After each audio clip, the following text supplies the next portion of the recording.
Our ship's head-up and multifunction displays in Star Citizen have evolved through the game's life so far, with much iteration occurring since the initial release of Arena Commander in 2014.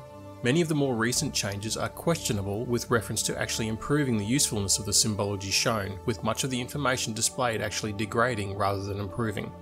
The information provided by the symbology on the HUD, CVI and MFDs up until 2.5, although not perfect, provided a lot more information to the player than the current implementation in 3.4. In earlier patches, each contact highlighted on the HUD had a unique bracket to convey which was which to the pilot quickly and intuitively. The selected target bracket was square, unselected contacts were bracketed with a dashed circle, pinned targets were with a solid circle and a number, along with missiles bracketed with a triangle. Each of these brackets were unique, making for easy identification of each type of contact at a glance. The selected target bracket was particularly useful. It was made up of a 3D square bracket that was aligned with the target ship's X and Y planes. At the front of the bracket was a small conical element that showed the target's forward orientation, or where the ship's nose was actually pointed.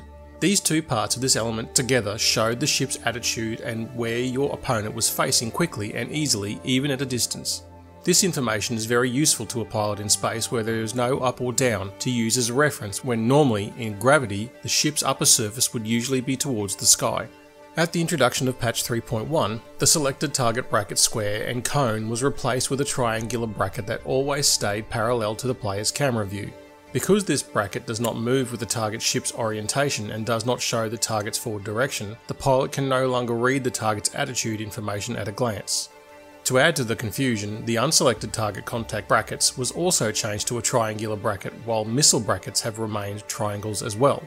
Making all brackets triangles with ever so slight differences ruins the readability of each type, merging them all together. This makes contact identification very difficult, reducing the pilot's effectiveness, and is a huge step backwards. Each bracket type needs to be unique to give more differentiation between them so that the pilots regain some of this lost information.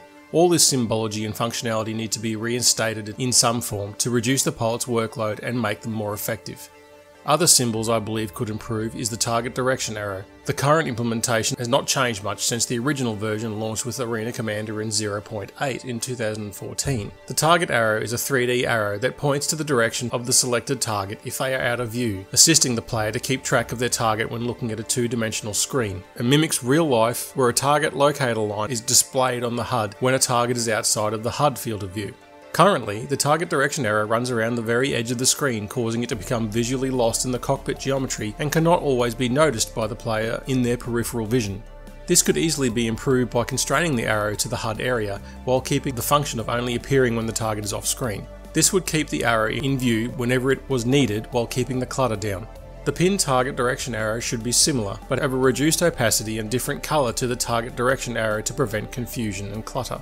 The CVI was removed during 2.6 and was reinstated later in a patch after a rework. However, some of its functionality was removed. One of these functions that is sorely missed is target pinning.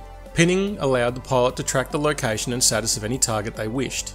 The pinned target would be placed on the lower right hand side CVI where their status and distance was displayed. Each pinned target was also highlighted and numbered on the radar, with the direction arrows for each also displayed on the HUD so that the pilot could quickly find each visually. All these functions were very useful for keeping track of your wingman or your nemesis in the battle space. This pinning functionality remains absent to this day and is a great loss. In previous versions of the game, the CVI also displayed weapon status, temperature and ammunition count information. There was an intuitive circular bar that showed weapon heat as a percentage in relation to when it will overheat. Having an understanding of your weapon's state information is critical when it comes to making good tactical decisions, such as whether or not to engage that next enemy or bug out and rearm and repair. Weapon information could be on the CVI or MFD, but must always be able to be seen and readable at a glance. The current MFD weapons page is overly packed with information, requiring the pilot to scroll through all the ship's fitted weapons one by one in a list, which is obviously not reasonable to expect a pilot to do during the heat of combat. The heat level of each weapon is shown as a numeric value with no context as to what these numbers mean. Both ammo and heat numeric values are small and difficult to read, especially quickly. Some suggested improvements for weapon displays. Only show the weapons that each station, pilot, gunner, etc. controls on the weapons display for that player to keep the information only to the relevant weapons. Only show heat and ammo levels for each weapon group when like weapons are fitted.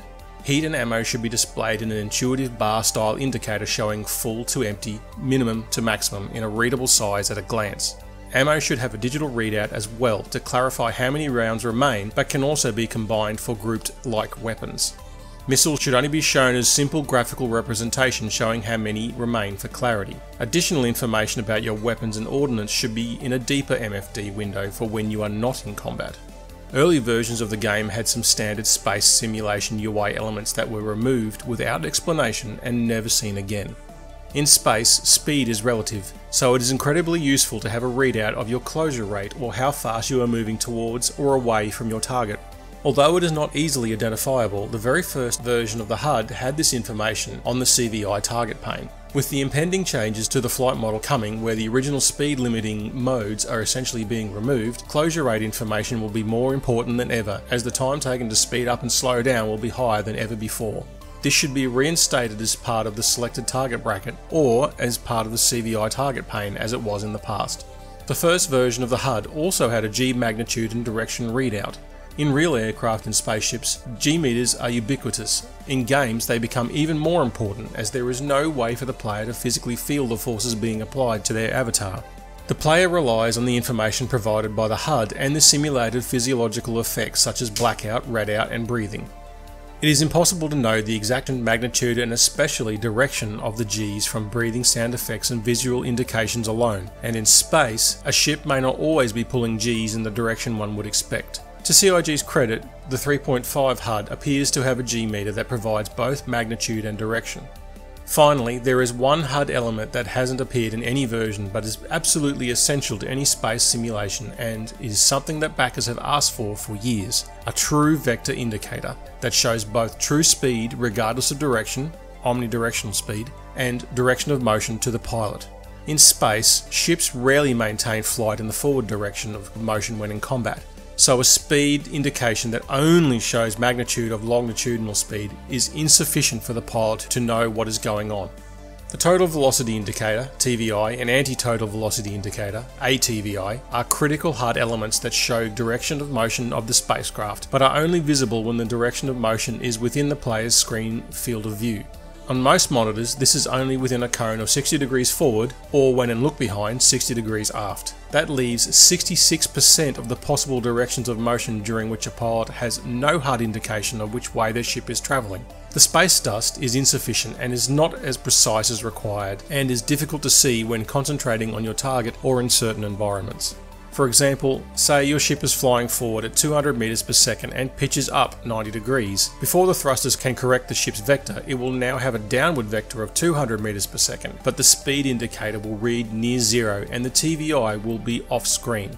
In dynamic maneuvering environment like combat and racing, for example, multiple rotations in succession lead to the pilot not knowing what the ship is doing at any given moment, leading to a loss of feeling of control over the spacecraft.